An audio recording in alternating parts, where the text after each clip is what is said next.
I'm Mark, I'm Casey. And I'm Patrick. and today we're going to talk a little bit about Tesla saving lives. Roll the title. You're watching the Tesla Life Express! Hello, everyone. Welcome to the show. And Patrick, that intro worked perfectly. So I'm not sure Yay. how that worked or why it worked this time, but it worked perfectly. So just to let you know.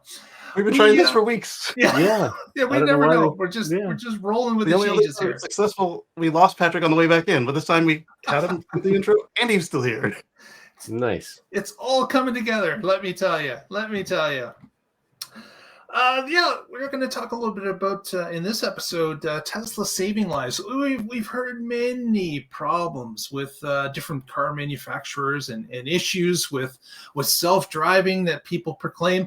Heck, all of us have experienced self-driving not working perfectly. It's a beta program still at this point, and Casey has explained many times how his car wanted to kill him, but was not able to do so because he was able to muscle that car back onto the road. No, I'm just kidding. There's some things that have been Your grandma could do it too. have been questionable, but tonight we want to talk about a couple stories that we had seen in the media recently, and this is about full self-driving actually working for the occupant and actually saving that person pain and suffering, if not death.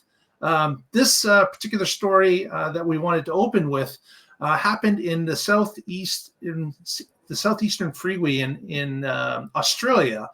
A 67-year-old man is crediting the Autopilot system for potentially saving his life and those of other motorists that were around him.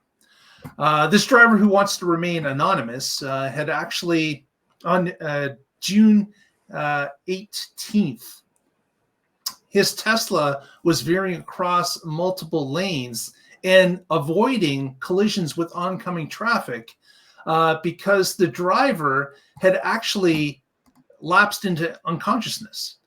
And the car at that point had realized that he was no longer providing the input to the steering wheel. It was not getting that force feedback. So the car automatically went into the safety mode, where it was going to start to signal its way across the lanes of traffic towards the outside rim of the freeway and make its way there safely, of course, looking what's behind it, what's in front of it, what's beside it, and making those lane changes to get over to the side of the highway, and then ultimately slowing down and parking itself and putting on the hazard lights. So, of course, if you've been incapacitated in the car and you're not in charge of the car anymore, what a better feature than to be in Autopilot so it can at least deal with the situation in a timely manner. Not to say that this is perfect.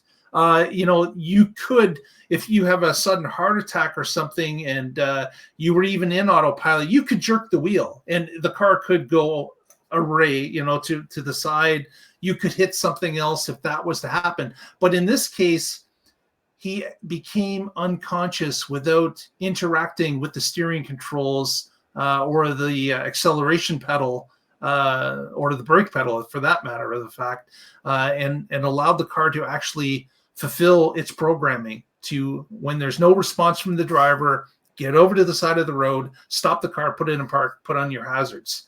And I didn't see from the article as to whether or not it actually called somebody, because that could be an option as well, right? That's I don't think option it's right there. Where if you've been in a collision or anything to the point where does the auto flashers, it will in other regions it will just use its own internal connection and dial emergency services. But in North America, you have to have a Bluetooth phone already paired to it, and then it will call 911. After it's determined that there's been an incident. And it does give you a little, like 5-10 second countdown to cancel it before it summons emergency services to you on North America. And this driver apparently wasn't revived wasn't conscious again until he got to the hospital, where his doctor informed him that he was safe and sound inside of a hospital and that his car had actually helped save his life, as well as others around him. So quite remarkable that this has happened.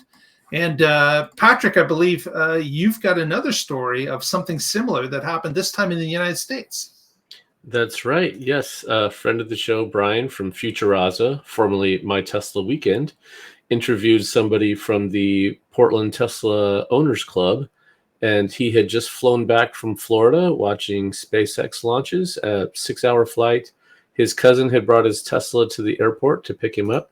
He loads his bags in the car, gets in the driver's seat, is leaving the airport, and said it was about a minute later, cardiac arrest.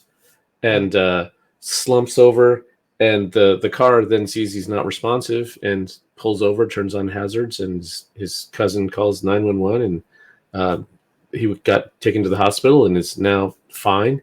And if with any other car, who knows what would have happened if you just slump over from cardiac arrest. You could veer off, hit another car, hit something head on. It could there could be multiple people that die instead of just the driver. In this case, luckily, nobody died. Yeah, that's the amazing part, and a lot of people don't think about the aftermath of what is around you after you become unresponsive. Like you're on a freeway, and sometimes going 70, 75 miles per hour, a lot can go wrong really quickly if you had no automated system to help you navigate. As even if you were semi-conscious, that would be a rough go trying to fight the pain in your body and safely get over to a shoulder so you're not going to be hit or hit somebody else as you're trying to do so. Mm-hmm. Yeah.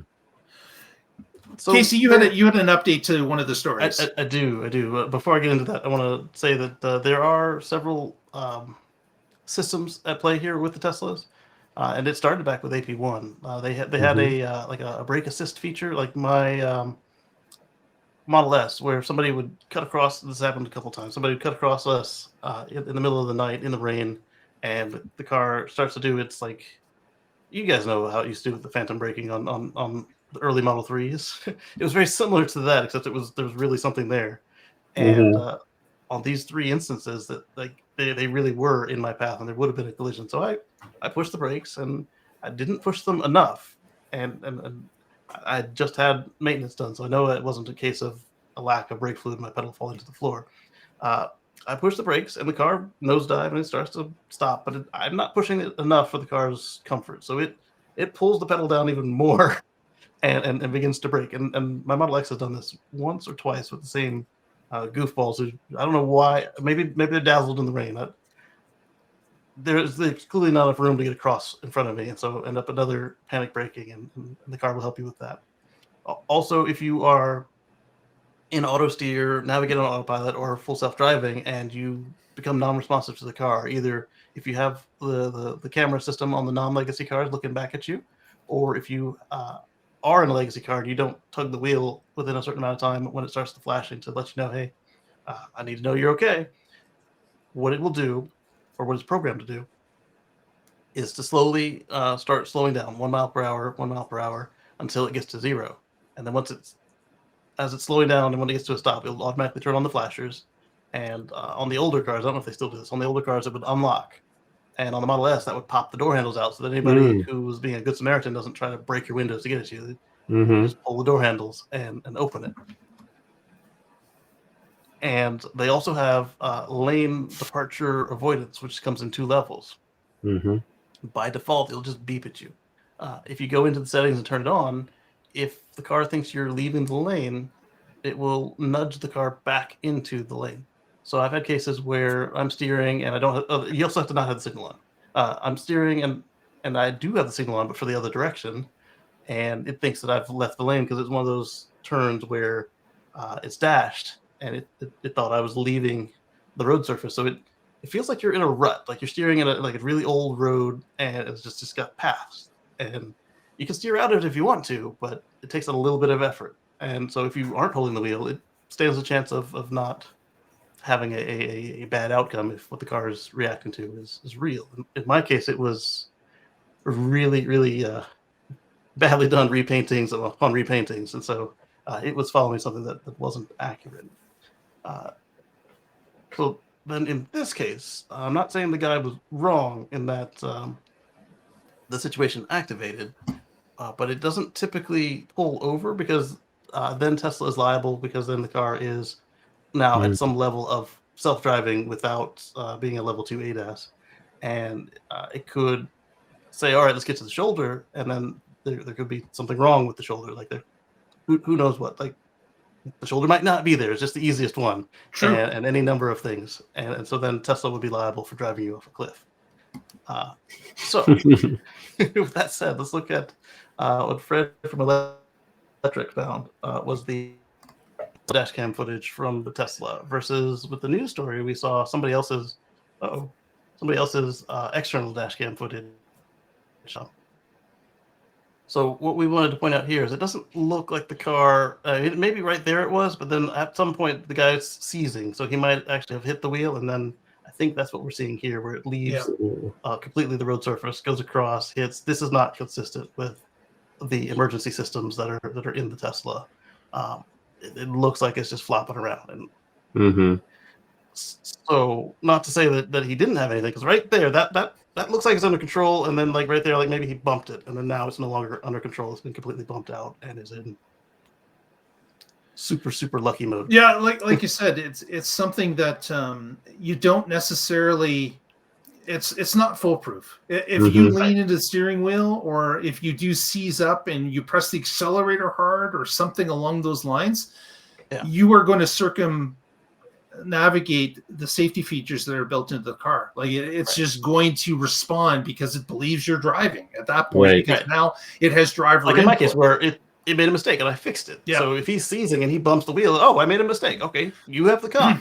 Remarkably, in that first case, he actually went between traffic on the other side of the road and came back again. So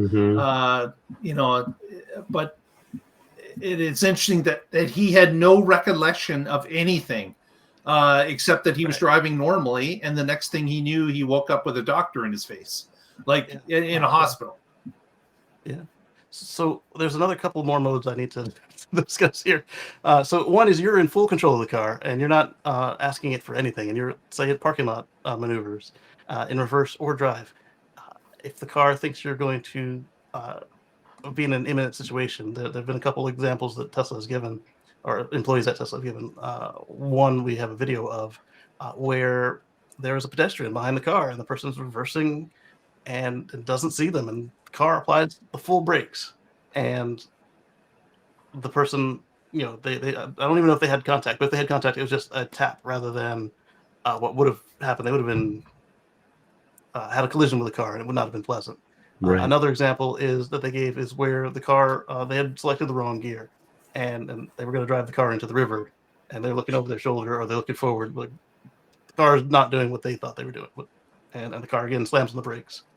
And this one I've experienced a couple times, not going the wrong way, but say I'll be going through a guarded entrance of some sort, and there's either say there's an unarmed guard or an armed guard or just a ticket checker, like at a parking garage, and maybe they're slow to move and I've got it, and the car thinks that I don't have it. So it feels like you're pushing into mud with your pedal, and until they are clearly safe, the car doesn't return to a normal throttle response until you've either passed them or they have left what the car is considered the danger zone. And, protecting vulnerable road users. That part. Yeah, and I've had another one where I wasn't sure. Normally I'm in FSD, but this time I was in manual mode because I saw this guy was coming and I wasn't sure the car saw him, and so I let up, and that turns on the regen, right? And then the car identifies the guy, and it decides let's put real brakes on, and so then we start slowing down a lot more than I had expected, and then the guy does jump in his road, and before I can move my foot from the accelerator, the lightning pedal, to the brake, the car had already started the stop. So then at that point, I helped it and pushed it down. Saved you precious microseconds of the braking. Yeah. Yeah, because if he had been faster, then the car would have been right, and we would have had a problem. But Mhm. I was tracking him because Mhm. No, so Can't this afford type of that. automation is great to see. We don't hear about this much in the news. Right. We hear about other problems, Yeah. but we don't hear about these success cases either. So we thought Right. it would be a good way to let people know that these type of successes are out there. And of course, as Tesla's fleet increases, there'll be more of them. So we're going to keep Mhm. our eye out for these and report on them as they come along. But Yeah. we want to thank everyone for watching tonight. If you haven't already, please give us the thumbs up. Press that subscribe button, press that bell, and the next time we release a new video, you'll be notified immediately. And we would really appreciate it. Helps us out, and thank you so much if you've done that. With that, I think we will wrap it and talk to you again next time when we get together to see what's happening in the Tesla life. Bye, everybody. Thanks, Lee.